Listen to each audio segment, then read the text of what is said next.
You had an extraordinary upbringing, it sounds like. And a couple of places that I want to stop along the way are professional snowboarder and DJ in San Francisco. Tell us a little bit about that. Yeah. So I, it was very interesting. I grew up in Jackson, Wyoming, like I said. So skiing, all those sorts of things.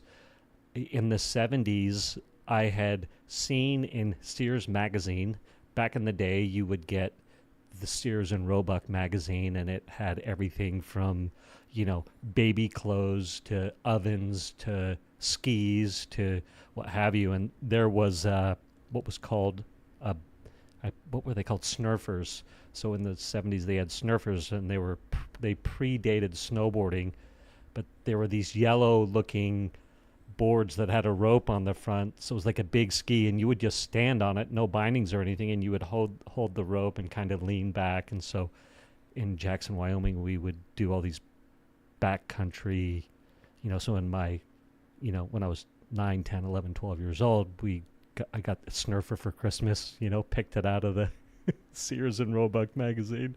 And anyway, we would snurf. And so fast forward, 1984, 85, 86, I get a snowboard, one of the original Sims snowboards. And at the time, I get sober and I become obsessed with snowboarding. It was like a natural progression. So I start snowboarding. And side note about that, some of the fun things is a lot of the ski lifts in Jackson, Wyoming, if anybody's a skier. So it's the Tetons, all that, Corbett's Cooler, all that fun stuff.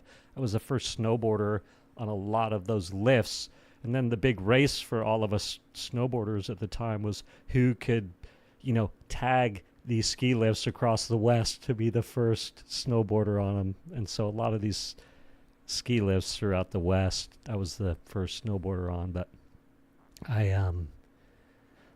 started snowboarding and was in the Swatch World Championship and did all those kinds of things and had varying levels of success.